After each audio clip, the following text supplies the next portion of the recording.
My iPhone 8 Plus has a problem where it doesn't connect to the Wi-Fi or Bluetooth. And if you're a normal person, you'd probably be thinking of going to a store and repair it. The problem is I can't afford any of these. So if I don't have any money to pay a store to fix my phone, I'll have to fix it myself. The only problem there is that I've never repaired a phone before. So I got the mat that everyone and their mother uses, and I did the only thing I knew I could do. I already took the screen off camera because I didn't think of making a YouTube video because I didn't have a YouTube channel.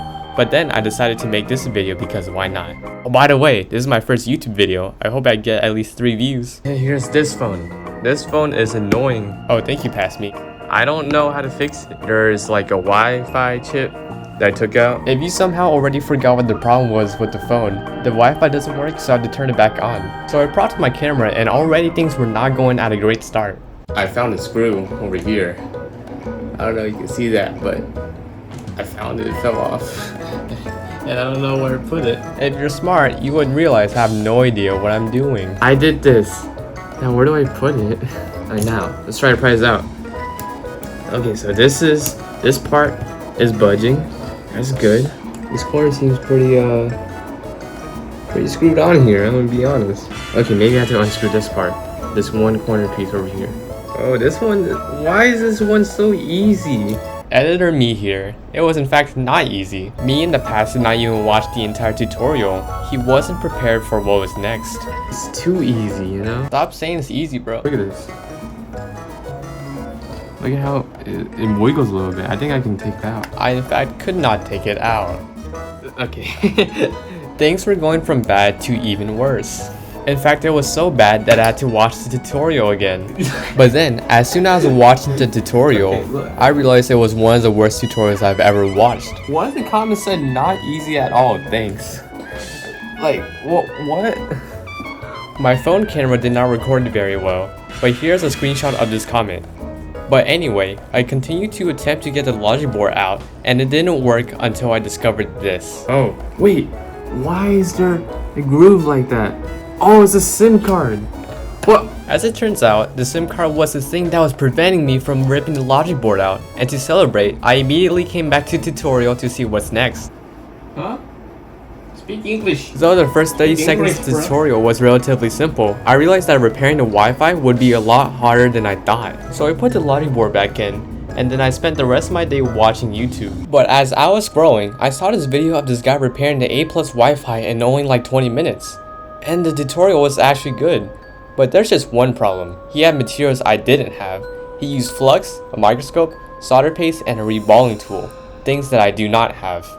So I thought to myself, either I'm going to give up before it's too late like a normal person, or I'm going to buy a bunch of more stuff to try to have a slim chance of fixing that 6 Plus. So I of course took the irrational route. I bought a bunch of more stuff. Boom. I got a microphone, I got a fan, and I got my tutorial, and I got my phone. I already opened it because that was a long story. But I opened the phone, and I need to get this motherboard out because I think that this is the problem. I think that the logic board has a chip where it's defective. And if you thought that was your phone that was ringing, it was actually mine. I'm gonna be honest, I'm probably not gonna use the microphone. That is not a microphone, that is a microscope. But look at this. Let me see if I can zoom in. Look at this. You can see the skin. But the white balance of it is really bad.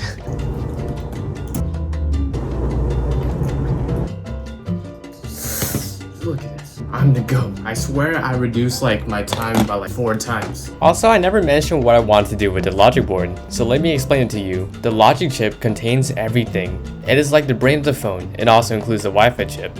Now the problem that I thought was happening was that the Wi-Fi chip is connected loose or something. So my plan was to disconnect the chip, replace the bad crappy connections, then reconnect them. Look at this chip.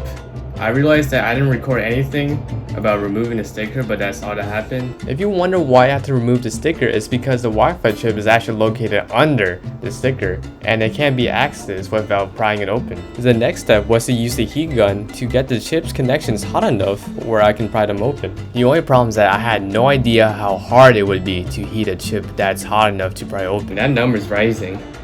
You can't really see it, but that number is rising and I'm kind of scared. Alright. Come on, get to 900, get to 900, get to 900.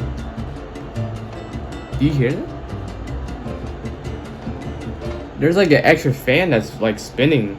After I thought the chip was hot enough, I tried to pry it out. Dude, the silicone mat is so hot right now. Get out.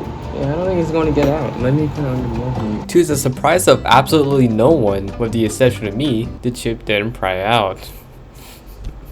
This is so stupid. Let me put it like super close to the like chip. Maybe that'll melt this thing, you know?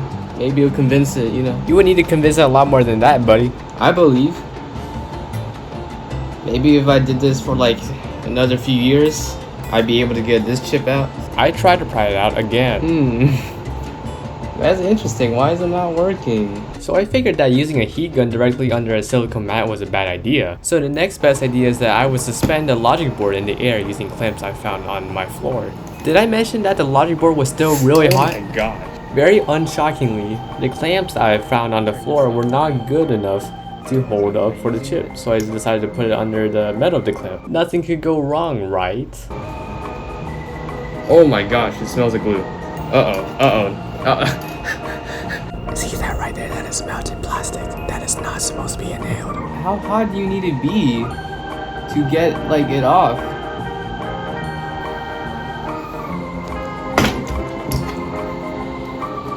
I am a trained professional. Do not do this. I'm definitely a trained professional. Oh my gosh. I did it. There's no way that actually worked. I am the genius. Something was wrong with the phone. Let me put it under the microscope. Maybe that will help. I thought that by putting the chip under the microscope, I would be able to find out any flaw with the connectors. It didn't work well. Nothing looks wrong with this chip. I do not know why the Wi-Fi is not working. Okay. It looks completely normal. Why is there a problem with the Wi-Fi? There's nothing wrong with it. Why is it not working? Since there was nothing visibly wrong with any of the chips, I decided to put it back in the phone. I'm gonna put these things back in, see if nothing changed. I hope there's an error message. Like there's another error message, then just like nothing has changed. I in fact was so done with the 8 Plus that I wanted an error to happen because nothing has happened before except for the Wi-Fi not working. So I put all the screws back into the phone hoping that something different, just anything different would happen. Oh, hi hand. But to no one's surprise, the Wi-Fi still didn't work. However, there's something I didn't tell you. I have a code red. I always had a feeling that ever since I replaced that broken Wi-Fi antenna off camera, the phone couldn't process the fact that its Wi-Fi chip has been replaced without using Wi-Fi. So here's my plan. I'm putting this phone under DFU mode, the hardest software reset of them all. It's like you were in a coma for an entire year. I'm gonna put this phone